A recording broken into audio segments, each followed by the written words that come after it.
મિત્રો અગાઉ આપણે જોયું બરાબર. ત્યારબાદ છે કે શું જોયું અગાઉ આપણે આંગળી ફેરવી અને અક્ષરો બનાવવાના હતા અને જે મૂળાક્ષર આપ્યો એના ઉપર આપણે સર્કલ કર્યું બરાબર. પછી કે ટપકા જોડો અને લખો એમાંનું મેં એક કર્યું છે. ત્યારબાદ છે અહીંયા ડ, તો તમારે અહીંયા ડ છે તો આવી રીતે સરસ મજાના તમારે અહીંથી સ્ટાર્ટ કરી અને ટપકા ઉપર જ થવું જોઈએ બરાબર. એવી જ રીતે તમારે કરવાનું છે. ત્યારબાદ છે ત મિત્રો, તો તમારે ત આવી ટપકા જોડી અને ત બનાવવાનો છે બરાબર. ત્યારબાદ છે હણ, તો આવી જ રીતે બધાય તમારે આવી રીતે કરવાના છે. હું એક કરીને બતાવું છું બરાબર. ટપકા ઉપર જ થવું જોઈએ.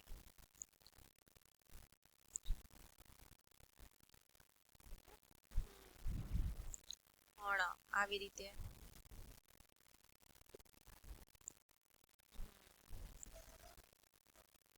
ત્યારબાદ છે ઈ બરાબર, રસ્વ ઈ.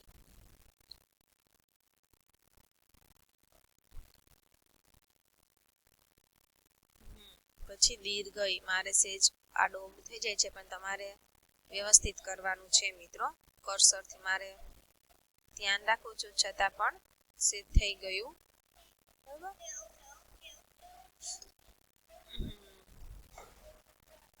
તો અહીંયા તમારે શું લખવાનું છે, પાછો તમારે એના અક્ષર ફરીથી લખવાનું આવશે. ટપકા નથી જોડવાના પણ અહીંયા તમારે પ લખવાનો છે. અહીંયા તમારે ડ લખવાનો છે બરાબર. બધા જ ખાનામાં ડ લખવાનો છે.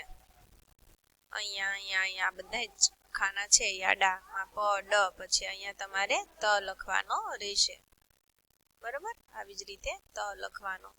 પછી છે હણ બરાબર, તો આવી રીતે હણ લખવાનો છે બધા જ ખાનામાં સરસ અક્ષરે. પછી છે ઈ અને પછી છે ઈ, દીર્ઘ ઈ કહેવાય બરાબર. ઈ સેજ ભાર દઈને આ ઈ બરાબર. આવી રીતે તમારે લખવાનું છે બરાબર.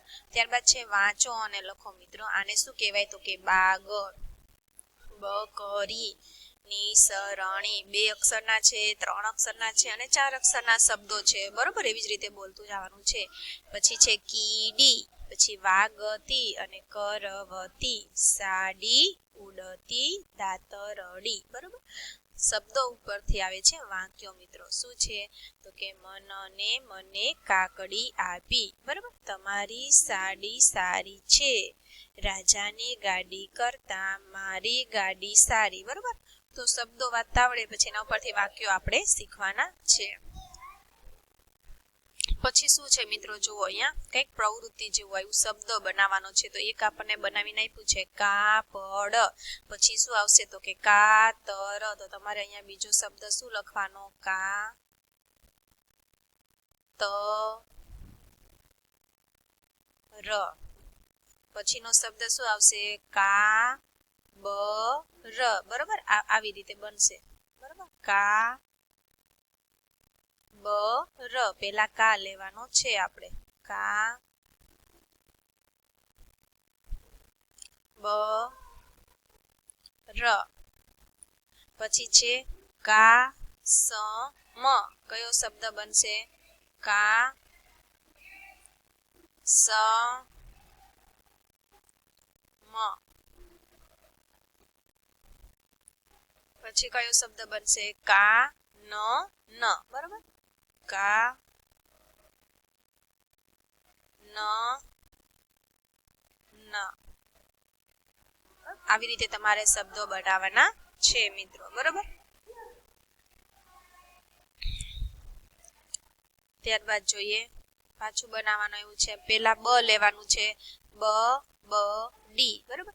પછી છે બ ક અને રી. તો અહીંયા તમારે બીજા નંબરમાં લખશું આપણે બ, પછી ક અને રી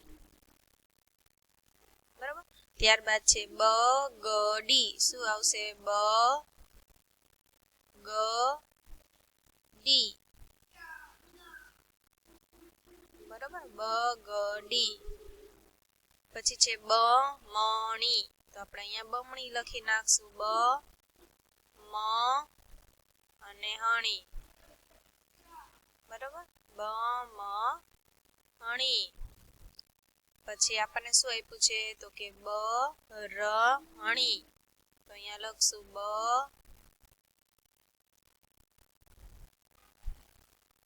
બ ર હણી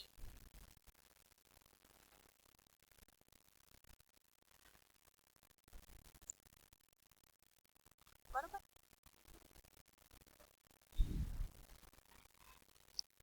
તો અહીંયા શિક્ષકો માટેની નોંધ છે બરોબર.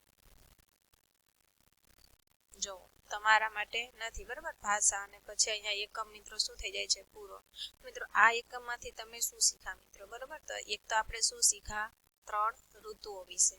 ત્યારબાદ આપણે શું કર્યા મિત્રો શબ્દો બનાવ્યા બરોબર. 3 ઋતુઓ વિશે આ એકમમાંથી આપણને જાણવા મળ્યું છે. શિયાળો, ઉનાળો અને ચોમાસું બરોબર. કઈ ઋતુમાં આપણને કેવો અનુભવ થાય છે.